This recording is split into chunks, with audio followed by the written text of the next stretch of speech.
Welcome back. ODHtv, Power Book 3, Raising Kanan, Season 4, Episode 5 trailer. Some real interesting things going on. Let's start with the synopsis of this next episode. First off, the title of episode 405 is entitled The Nail That Sticks Up. That could be talking about a few people in this episode, but we're definitely talking about Marvin.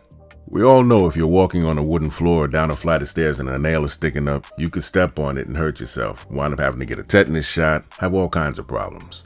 And what needs to be done if you find it before you step on it, or even after you step on it, it needs to be hammered back down into the wood to make it unnoticeable, like the other nails that are keeping their heads down.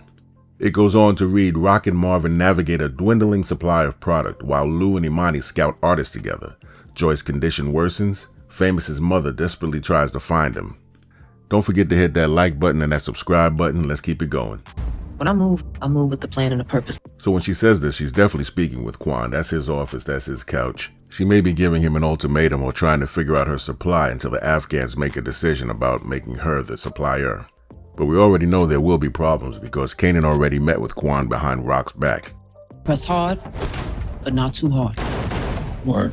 Now this one here could get a little tricky because they seem to be meeting with David and not his brother Terry, who they made the deal with in the first place. Press hard, but not too hard. Word. So when she told Marvin to press hard but not too hard, she may have been talking about Terry, but it seems like he agreed but still took somebody out. So could that be why they're dealing with David right now? Not sure why David is getting smacked because he usually goes along with whatever Rock says because all he wants is money. Unless I have it backwards and he's just feeling himself because it's his business now, and so now they have to pressure him into doing what they want.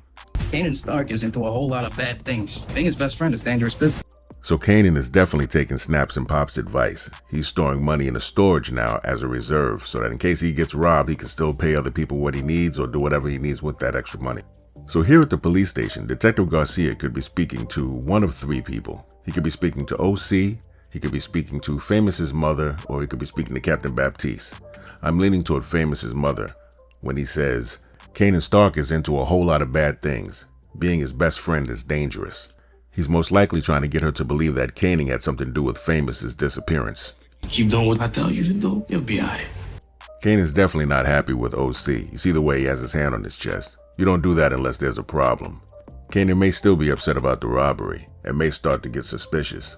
And OC might start complaining, which is what probably led to this scene right here.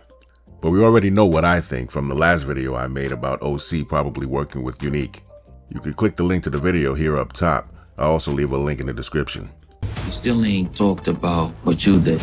So we all know from episode 404 that Jukebox finally caught her first body. And from older Kanan's narration and the smirk she had on her face at the end, I don't see this scene going any other way but her saying to Marvin, it's all good. I didn't kill nobody. Yeah, Mara talking to Jukebox. Do you think she straight up asked her if she killed her husband? Do you think she said, well, I gave her the address and soon after he was dead? And then Jukebox denies it?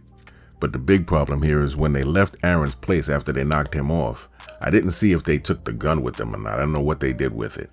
But the real problem is after Aaron cut Marvin, he stuck his thumb in the wound. His DNA is under Aaron's fingernails. That's the first place they check on the body. I made another video where you can click the link up here about Marvin's death. I'll also leave the link in the description. If the Italians don't get him, the law will. I'm about to be fucking every piece of her life. It never hurts to have partners in crime. I think this part is self-explanatory. There's nobody else he could be talking to except for Phil Russo. Earl has already heard this speech 1,000 times about what he's going to do to Rock. And the only other person he's been talking to is Damon, and he's dead. He's in some type of bar or restaurant talking to the Italians. If it's not Phil Russo, it's one of his lieutenants. But it's Phil Russo, I believe. But let me know what you think in the comments about what's going to happen next. If you have any predictions, leave it in the comments. And I'll be back in the next one. Diamonds dancing on my neck, pulling all black. Told you meet me where you at, never call back. It's you up more like a beauty queen, what you do to me? A heavy heart like a fantasy, my Billie G shit drive me crazy, call me